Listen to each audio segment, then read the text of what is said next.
Meus amigos, como homem de ciência, eu sempre procurei identificar as causas geradoras dos fenômenos que eu tenho tido oportunidade de analisar. Sejam fenômenos propriamente ditos científicos e tecnológicos, sejam fenômenos históricos ou fenômenos políticos,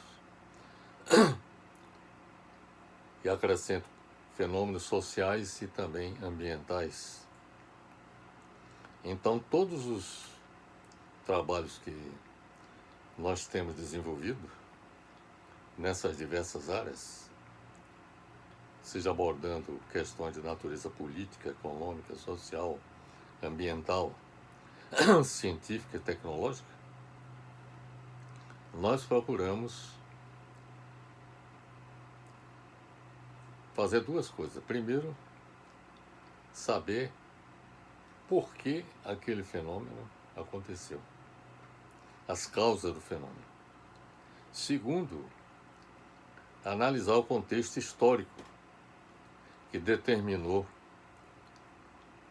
o surgimento daquele fenômeno histórico com as suas causas determinantes. Então, esta sempre foi a minha preocupação ao abordar qualquer tipo de problema nessas áreas que eu citei. Tem uma área, vamos dizer assim, da nossa história que foi determinante, eu diria, do nascimento da modernidade, que foi o Renascimento e a Revolução Científica na Europa, que me chamaram a atenção. Porque necessariamente o Renascimento e a Revolução Científica aconteceu na Europa e não, por exemplo, no Oriente, cujo desenvolvimento econômico e científico, por exemplo, era muito mais avançado do que o desenvolvimento econômico e científico da Europa. E isto me chamou a atenção. De uma região menos desenvolvida do planeta, que era a Europa, em comparação com o Oriente, em particular a China e a Índia também. E a Europa se sobressaiu e foi, digamos assim, o motor do desenvolvimento da humanidade a partir do século XVIII. Eu diria até antes disso, a partir do século XII, quando começou a Revolução Comercial. A Revolução Comercial essa que deu origem à descoberta das Américas, a descoberta do Novo Mundo por parte dos europeus. Então, um ponto que sempre me chamou a atenção foi a questão do Renascimento e da Revolução Científica. Por que o Renascimento e a Revolução Científica aconteceram na Europa? Então, é essa questão que nós estamos trazendo agora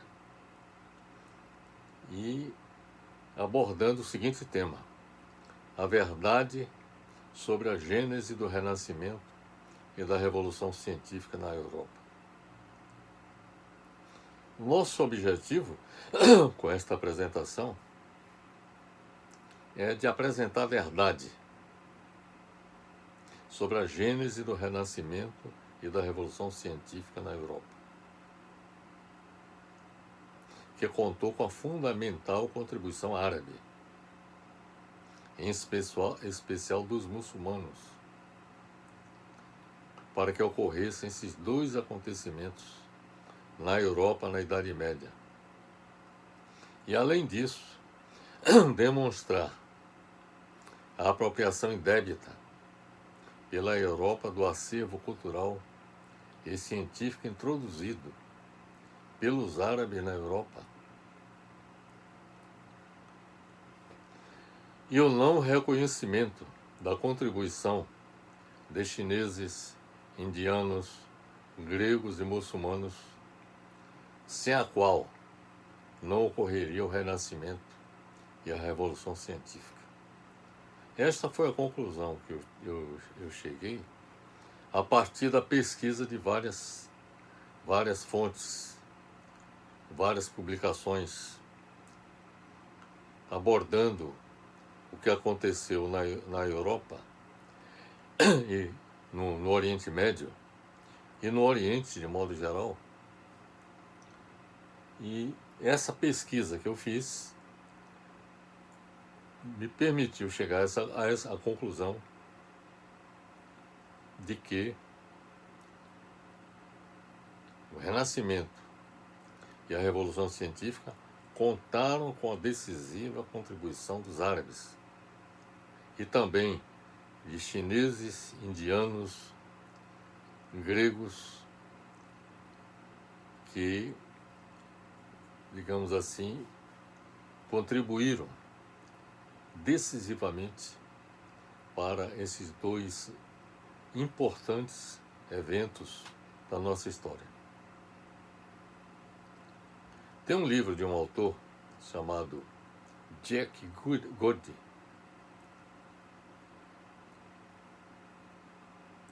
O título do livro é The Theft of History, ou seja, o roubo da história. Neste livro, Jack Goody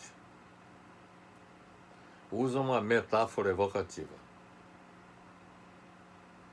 o roubo da história, para descrever um aspecto particularmente iníquo do eurocentrismo, de se apropriar dos avanços científicos do Oriente, e muitos deles considerá-los como de sua realização. Tem esse aspecto aí também. O roubo da história, segundo Goethe, refere-se à aquisição ou expropriação da história pelo Ocidente, especialmente pela Europa Ocidental, e imposta ao resto do mundo.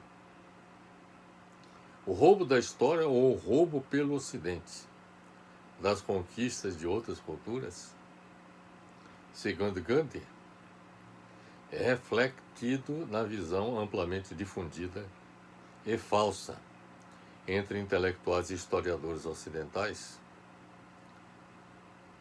de que uma das instituições-chave dos tempos modernos, como a ciência, foi inventada na Europa. Isso é falso. A invenção da ciência foi efetivada no Oriente. E nós vamos apresentar dados e fatos que comprovam esta minha afirmativa. Oficialmente, a ciência moderna, tal qual conhecemos, começa com Galileu Galilei, com seu método de matematizar a natureza.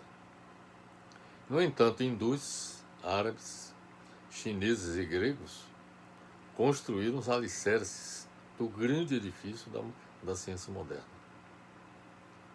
A civilização árabe, que existe há pelo menos 4.000 anos, é responsável pela gênese da ciência moderna. Foi a partir do século VII, com o advento do islamismo, que tem início uma era de grande expansão do conhecimento com base no idioma árabe. Neste período, os árabes entram em contato com diversas culturas, como a grega, a hindu, a chinesa, a bizantina e a persa. A partir disso, passam a conhecer os escritos desses povos e vertê-los para o árabe.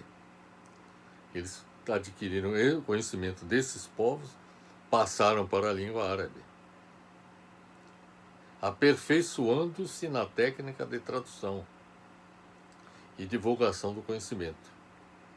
Então eles divulgaram o conhecimento produzido por hindus, por gregos, chineses, bizantinos e persas. A partir deste momento, um grande processo de intercâmbio entre diversas culturas passa a ocorrer. E os árabes foram não só os grandes catalisadores, mas também os grandes propagadores das transformações culturais e científicas que se seguiram. A propagação das transformações culturais e científicas na Europa foi realizada com a longa permanência dos conquistadores muçulmanos na Península Ibérica. Foi exatamente a partir da permanência dos muçulmanos na Península Ibérica quando eles deixaram marcas definitivas na Europa durante 8 séculos, desde o ano 771 depois de Cristo. E nesse aspecto a Espanha foi a principal área do continente europeu onde a civilização islâmica plantou raízes. A cultura muçulmana no Ocidente agiu como uma força sintetizadora. Esse é um aspecto importante. Agiu como uma força sintetizadora da cultura da época, daquela época, levando para as regiões conquistadas pelos muçulmanos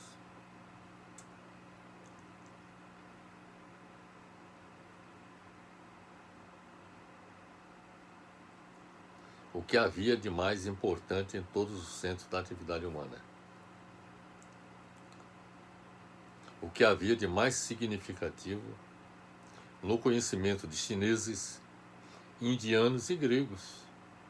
Os árabes, os muçulmanos, e eles reuniram toda essa base de conhecimentos, oriundos de diversas origens, e transmitiram esses conhecimentos na Europa, a partir da Península Ibérica, a partir da Espanha, quando eles lá permaneceram durante 8 séculos.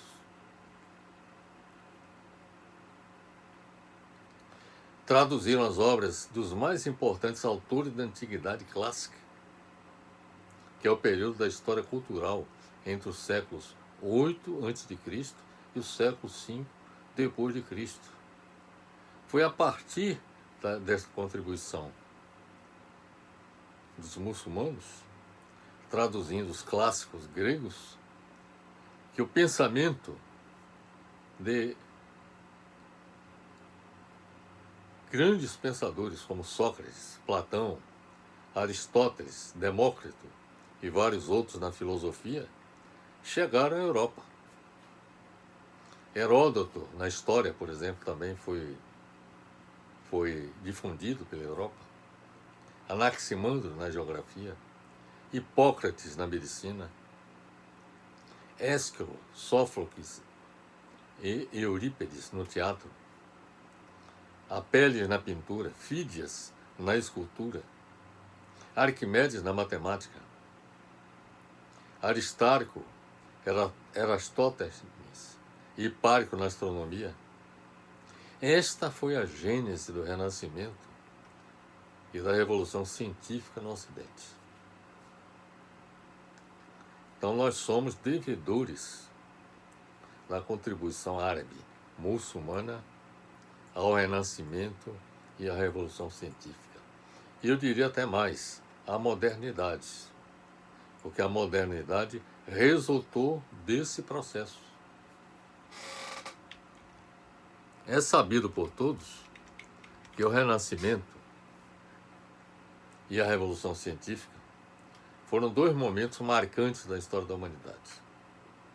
E esse é um ponto que é importante destacar, porque significaram o nascimento de uma nova era diametralmente oposta à Idade Média, ou Idade das Trevas, como sendo uma época dominada culturalmente pela religião, criando uma sombra sobre as artes e as ciências, impedindo-as de florescer livremente.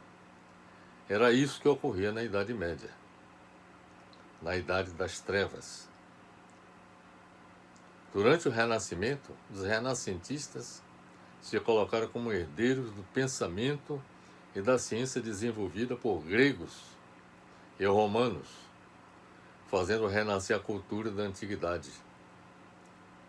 O Renascimento foi um intervalo à Revolução Científica. Foi uma etapa, digamos assim, que precedeu a Revolução Científica.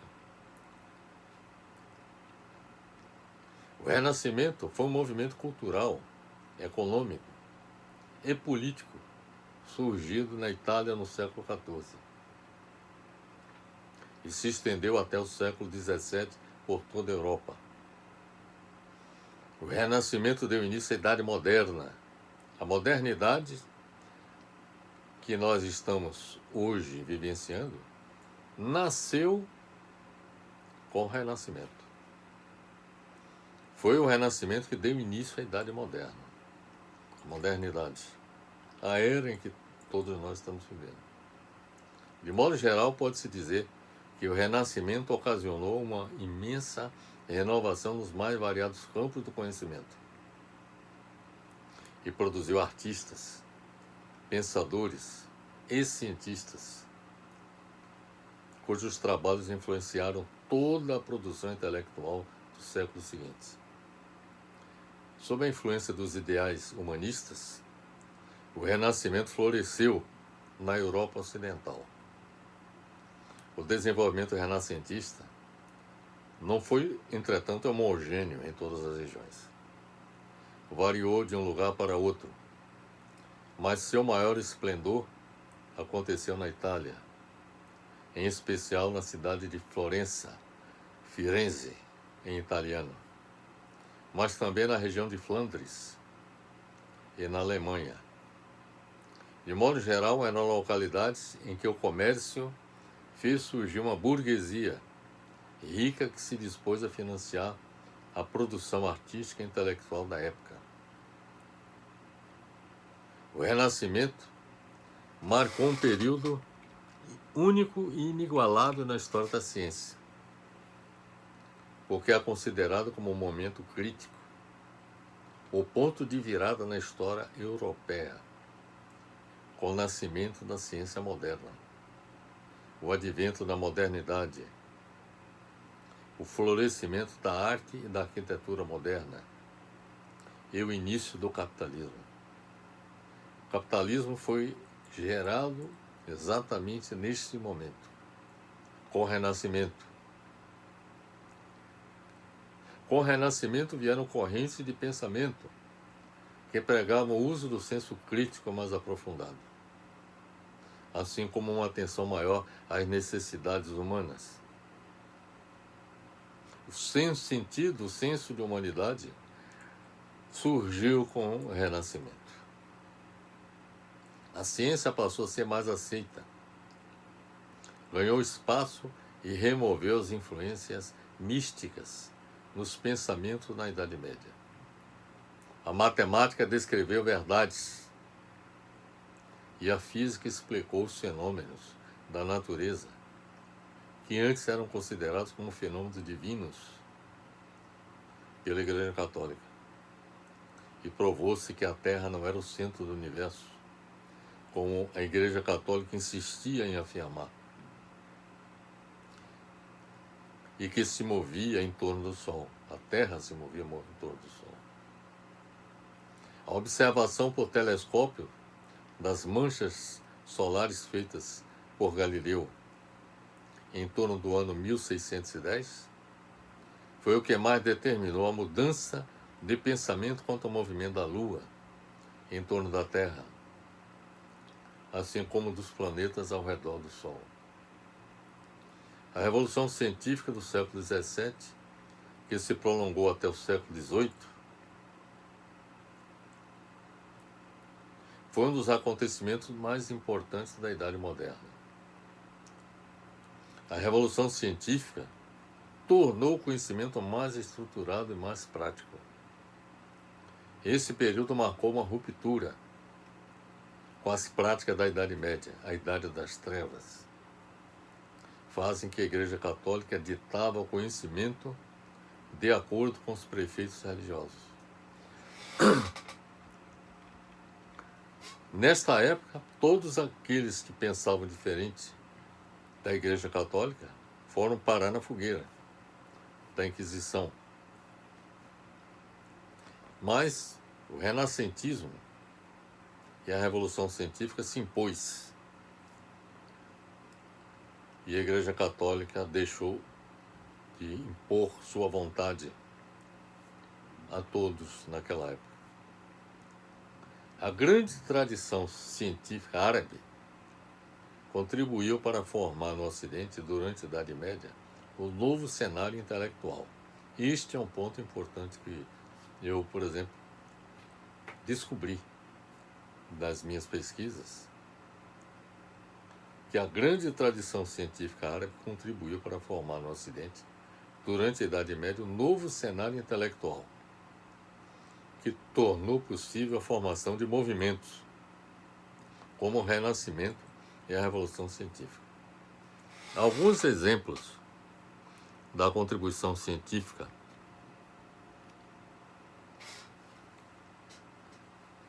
árabe à Revolução Científica foi o conceito de sistema heliocêntrico, estudado pelo astrônomo Harun al-Rashid.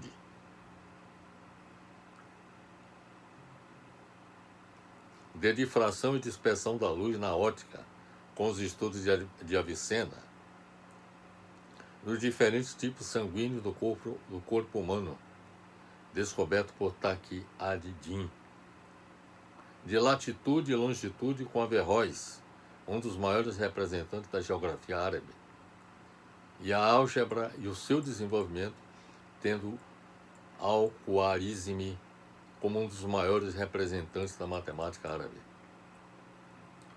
Antes da Revolução Científica, o islamismo contribuiu para o desenvolvimento da cartografia e da astronomia, da química e da medicina, da indústria e do comércio, da arquitetura e da matemática, da filosofia e da literatura. Introduziu no Ocidente os algarismos hindus, hoje chamados arábicos, que são chamados arábicos porque foram eles, os árabes, que introduziram esses algarismos no Ocidente, a partir da Península Ibérica, quando lá permaneceram durante 8 séculos. Então, como já disse, introduziu no Ocidente os algarismos, chamados arábicos, desenvolveu a álgebra e a astronomia. Mais do que simplesmente uma religião, o islamismo pode ser definido como uma civilização. Um movimento ao mesmo tempo político, religioso, econômico e social, que a uma velocidade extraordinária, tanto em termos de tempo quanto de espaço, se expandiu pelo mundo. Aqui eu faço um pequeno parêntese com relação ao preconceito que se estabelece hoje contra o islamismo. E isso tem a ver com os atos de terrorismo praticados em várias partes do mundo, e em especial o que aconteceu com as Torres Gêmeas em Nova York, nos Estados Unidos, em 2001. Então, o islamismo, na era contemporânea, enfrenta essa discriminação porque está associada a essa visão de que todo islamista seria terrorista. Mas é importante separar uma coisa da outra. É importante reconhecer que a contribuição muçulmana, islâmica, ao renascimento e a Revolução Científica aconteceu de fato. A contribuição árabe para o Renascimento e para a Revolução Científica teve início quando os muçulmanos conquistaram a Península Ibérica e lá permaneceram por cerca de 8 séculos. Nós já havíamos afirmado isso. Ocuparam o território espanhol, conhecido então como Al-Andalus, atual Andaluzia. Os muçulmanos introduziram inovadoras técnicas agrícolas que beneficiaram os agricultores e desenvolveram as atividades comerciais, cunharam moedas, exploraram minérios, construíram estradas e aproveitaram aquelas existentes desde o Império Romano. Os muçulmanos edificaram cidades e foram autênticos símbolos da opulência da civilização urbana andaluza, como Sevilha, Córdoba e Toledo, na Espanha. O apogeu do islamismo ocidental foi vivido em território espanhol e desmoronou com a reconquista cristã concluída no ano de 1492. No entanto, a contribuição deixada pela civilização islâmica representa uma herança que continuou depois disso a beneficiar toda a humanidade ao contribuir para o Renascimento e a Revolução Científica na Europa. Eles construíram os alicerces da modernidade. Foram fundamentais para o surgimento do Renascimento e da Revolução Científica na Europa. É importante observar que o avanço cultural e científico dos muçulmanos é resultado do Renascimento Islâmico. Antes do Renascimento ocorrido na Europa, houve o Renascimento Islâmico, que é datado comumente entre os séculos 8 e 13, embora alguns o estendam até o século 14 ou 15. Durante esse período, engenheiros, acadêmicos e comerciantes do mundo islâmico contribuíram grandemente em áreas como artes, agricultura, economia, indústria, literatura, navegação, filosofia, ciência e tecnologia, difundindo, por um lado, o legado clássico de diversas culturas como a grega, a hindu, a chinesa, a bizantina e a persa, e, por outro lado, preservando, melhorando e acrescentando novas invenções e inovações próprias. Entre os séculos 10 e 13, tem lugar o verdadeiro apogeu da ciência árabe. Entre os séculos 10 e 13 é que houve o apogeu. E um desenvolvimento da ciência em larga escala, e no século X é formada a Casa do Saber em Bagdá, onde é instalada também uma das maiores bibliotecas do mundo. Um número significativo de instituições da Idade Antiga teve origem no mundo medieval islâmico. O livro Guinness dos Recordes reconhece a Universidade de Al-Qarawiyyin, em Fez, no Marrocos, fundada no ano 859, como a universidade mais antiga do mundo. Erroneamente, alguns consideram a Universidade Al-Azhar, no Cairo, criada em 998, focada na teologia e visando resolver os problemas entre a fé e a ciência. Ela é considerada a mais antiga do mundo. Desconsiderando a criação da universidade pelos árabes, que quem efetivamente criou a primeira universidade do mundo foram os árabes, ou foram os marroquinos, com a Universidade de Al-Qarawiyyin em Fez, no Marrocos, em 1859, ou a Universidade Al-Azhar, no Cairo, criada em 998. Desconsiderando esse fato,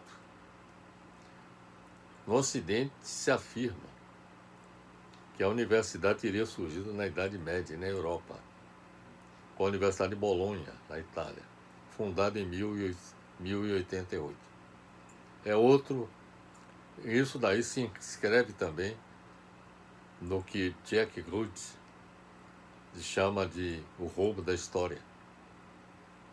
É uma desconsideração para com os árabes, que foram os primeiros que criaram a Universidade do Mundo.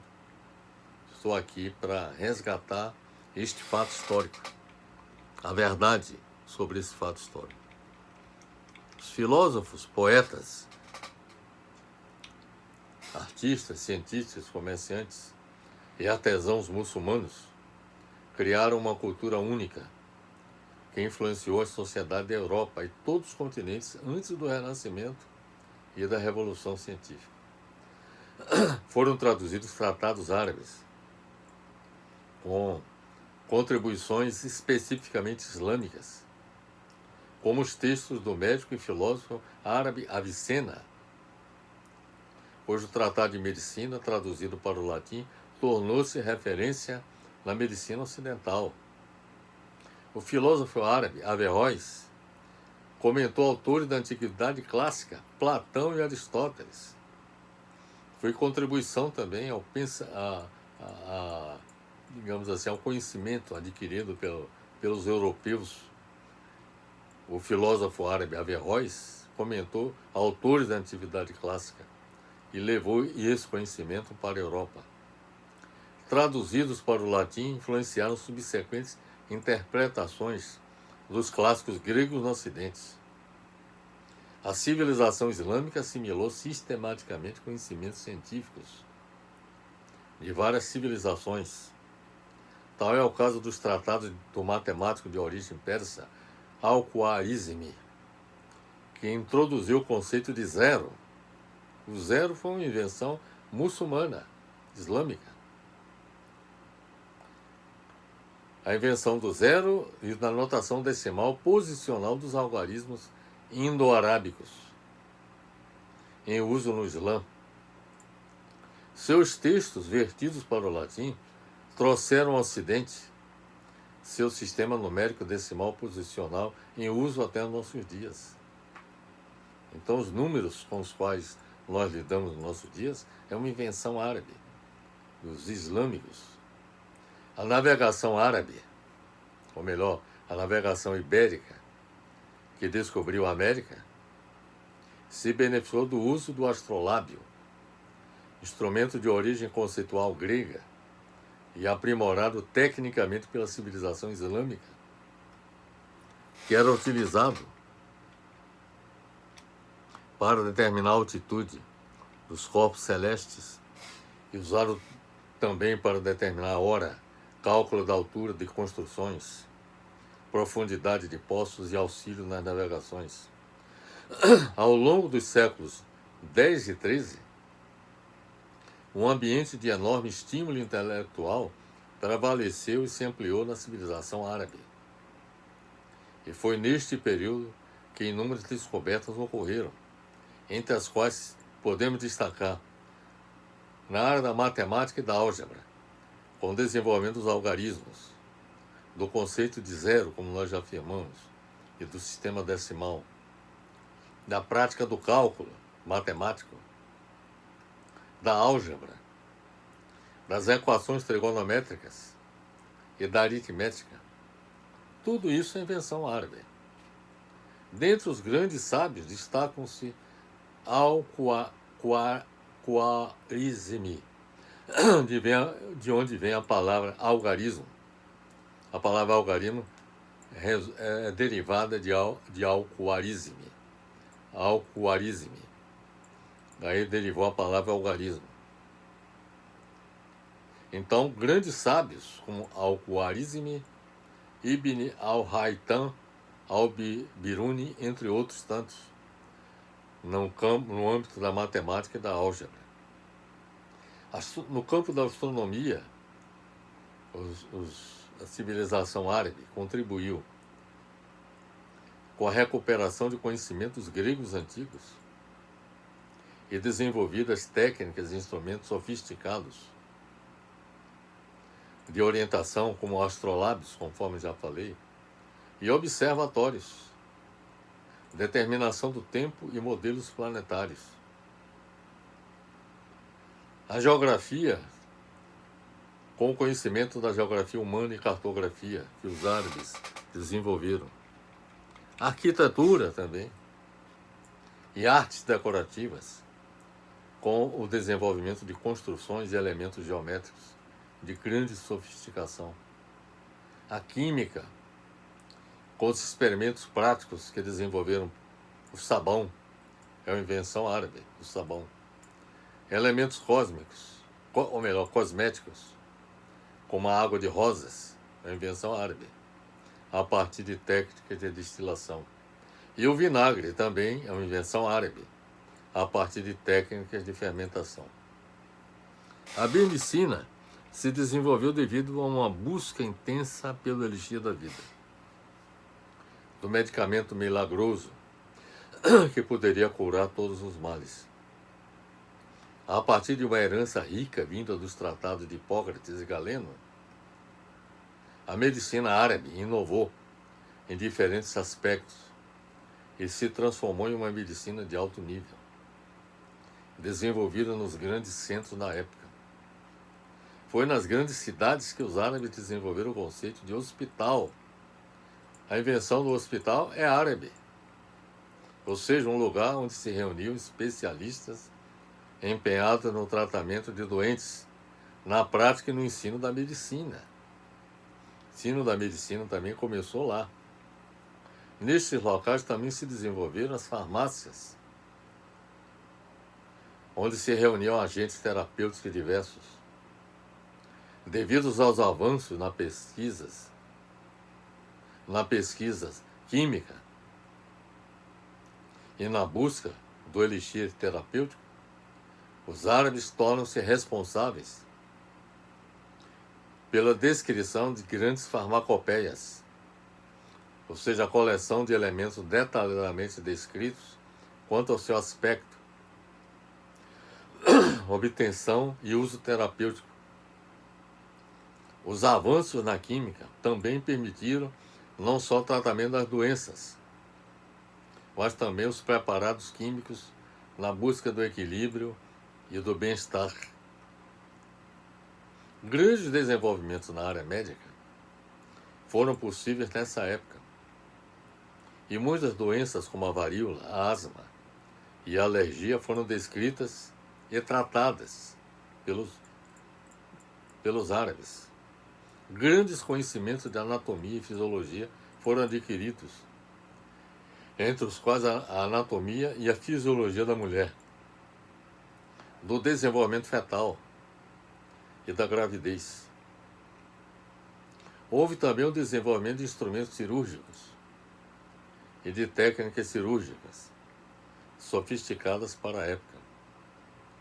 Dentre os grandes sábios médicos, pode-se citar Ibn Sina, conhecido também como Avicena, que elaborou um tratado de medicina chamado Cânone da Medicina. Cânone da Medicina. O arquiteto André Piscini publicou o livro Arquitetura do Oriente Médio ao Ocidente, a transferência de elementos arquitetônicos através do Mediterrâneo até Florença. Este é o título do livro de Andrea Piscini, que é um arquiteto. Nesta obra, ele analisa as manifestações arquitetônicas influenciadas pelas culturas do Oriente Médio, árabe e islâmica no Mediterrâneo, entre os anos 1000 e 1400. Piscini mostra como a cultura e a ciência árabe se transferiu de forma muito mais intensa do que foi aceito na história elaborada no mundo ocidental europeu. Houve uma influência muito grande que é destacada pelo arquiteto Andrea Piscini, que é italiano. Piscini mostra como a cultura e a ciência árabe se transferiu de forma intensa para a Europa e que não foi reconhecida pela Europa.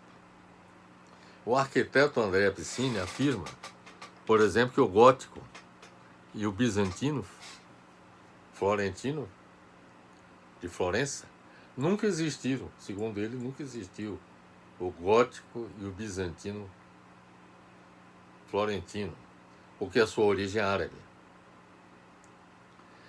Esta classificação traz o preconceito do Ocidente, segundo ele, em admitir que foi o contato e a influência árabe que deram novo impulso à economia, à cultura e à arquitetura de Florença, considerado o berço do Renascimento.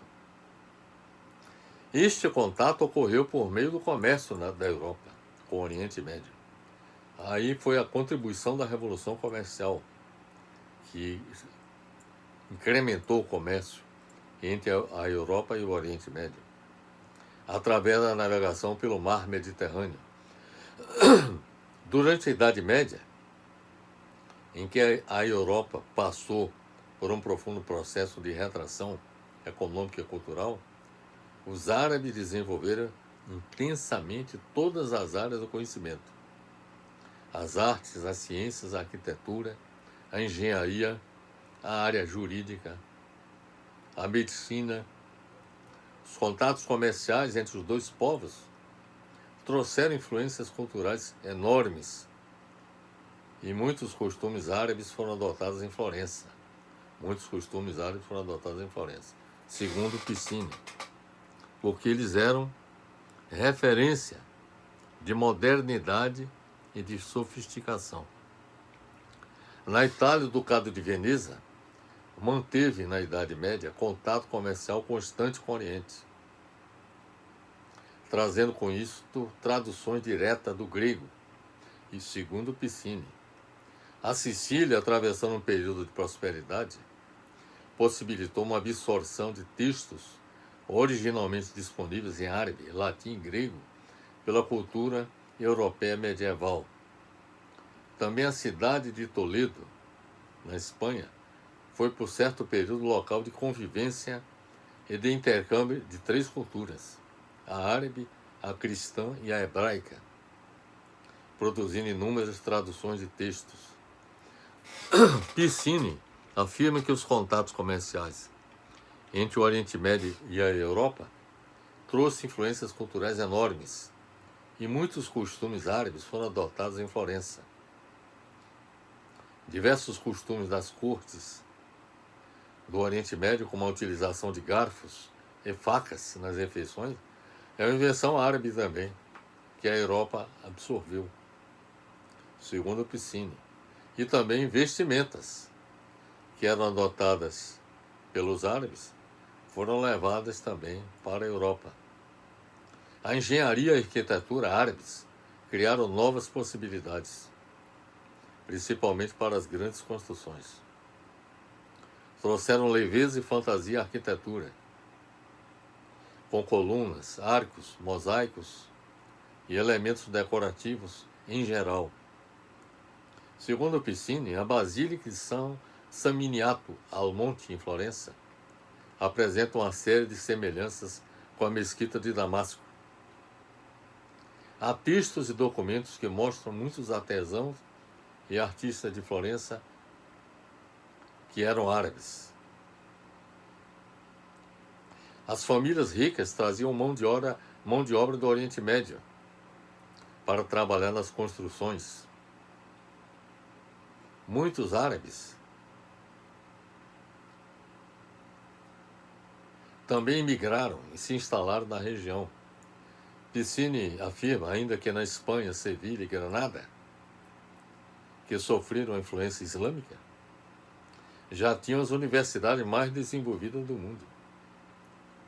Na cidade de Florença, em 1200, a arquitetura e pinturas eram influenciadas por uma arquitetura árabe, que vinha do Oriente Médio e da Espanha.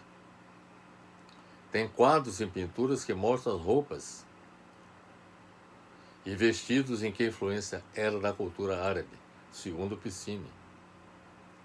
Florença, antes do ano 1000, tinha uma colônia de população siríaca que ainda falava o aramaico. Até 1400, a missa nas igrejas de Florença era rezada em latim e aramaico, por conta da presença dos árabes. Os árabes trouxeram também elementos arquitetônicos, como o mosaico. Só que a história ocidental não reconhece isso e, como já afirmamos, chama isso de gótico florentino. Depreende-se, portanto, por tudo que acabamos de expor, que todos os fatos históricos que acabamos de relatar demonstram a apropriação indébita e o não reconhecimento pelo Ocidente das conquistas de outras culturas como a dos árabes, em especial da civilização islâmica, e sua contribuição para o Renascimento e a Revolução Científica, que aconteceram na Europa na Idade Média. Muito provavelmente, essa é a minha interpretação. Esta atitude discriminatória contra os árabes, especialmente os muçulmanos, tem como causa o que aconteceu com as cruzadas, que foram formadas sob o comando da Igreja Católica, de 1096 a 1270, a fim de recuperar Jerusalém, que se encontrava sob o domínio dos turcos seljúcidas, e que, na oitava e última cruzada, em 1270, fracassaram totalmente quando o islamismo expulsou definitivamente os cristãos de Jerusalém. Não reconhecer a importante contribuição árabe ao Renascimento e à Revolução Científica pode ser atribuída, portanto, a razões religiosas, porque a Europa cristã não aceitaria que a ciência islâmica árabe tivesse o devido reconhecimento como responsáveis pelo nascimento da ciência moderna, como responsáveis pelo Renascimento e pela Revolução Científica. Não reconhecer a contribuição de chineses, indianos, gregos e muçulmanos, sem a qual não ocorreria o Renascimento e a Revolução Científica, pode ser atribuído ao fato de a Europa ter se desenvolvido espetacularmente com a Revolução Comercial do século XII ao século XVIII, que proporcionou o aumento da riqueza e permitiu o financiamento do progresso técnico e a instalação de indústrias, e a primeira Revolução Industrial, que foi o período de grande desenvolvimento tecnológico que teve início na Inglaterra a partir da segunda metade do século XVIII e que se espalhou pelo mundo, causando grandes transformações. E essas grandes transformações que ocorreram no mundo podem ter ofuscado, claro, evidentemente, a contribuição árabe ao Renascimento e à Revolução Científica. Os êxitos da Europa e do Ocidente, sobretudo após a primeira Revolução Industrial, ofuscaram a extraordinária contribuição do Oriente ao progresso científico e tecnológico. Então, é esta a minha interpretação desse fenômeno histórico que foi fundamental para a história da humanidade, que foi o Renascimento e a Revolução Científica, a contribuição árabe, a contribuição do Oriente a esses dois grandes eventos da história e que foram determinantes para o advento da modernidade e que praticamente não recebe o devido tratamento, o devido reconhecimento pelos historiadores da ciência do Ocidente. Os historiadores da ciência no Ocidente, de modo geral, destacam que a ciência moderna foi uma invenção europeia. Mas, na realidade, muito daquilo que se atribui aos europeus a primazia de ter contribuído para os avanços científicos e tecnológicos, isso foi resultado de apropriação indébita, porque muitas desses grandes avanços científicos e tecnológicos que ocorreram foram proporcionados pelos cientistas árabes, pelos cientistas chineses, pelos cientistas hindus no passado. Então, o que eu estou procurando aqui é destacar a verdade sobre a gênese do Renascimento e da Revolução Científica no Ocidente, mais especificamente na Europa, procurando demonstrar a extraordinária contribuição dos árabes e dos cientistas hindus, chineses, bizantinos e persas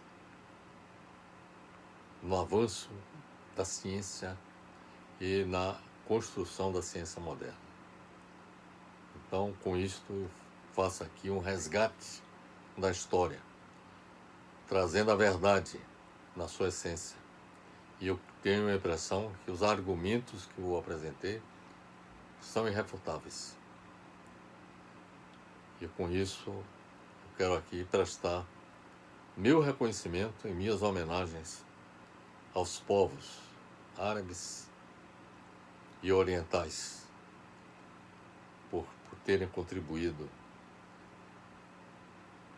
pelo desenvolvimento da ciência, por terem contribuído pelo advento da modernidade. Eles foram responsáveis pela construção do alicerce que embasou a modernidade. Então é isso, meus amigos. Fica essa informação para todos vocês passarem a valorizar o papel dos povos orientais, dos povos árabes. Não apenas os europeus ou norte-americanos foram responsáveis pelo progresso da ciência e da tecnologia. Os povos árabes e orientais foram também artífices desse processo. E eu estou aqui querendo homenageá-los e reconhecendo a sua relevância, a sua importância. Espero ter esclarecido para todos vocês, meus amigos, com essa nossa apresentação. Um grande abraço em todos.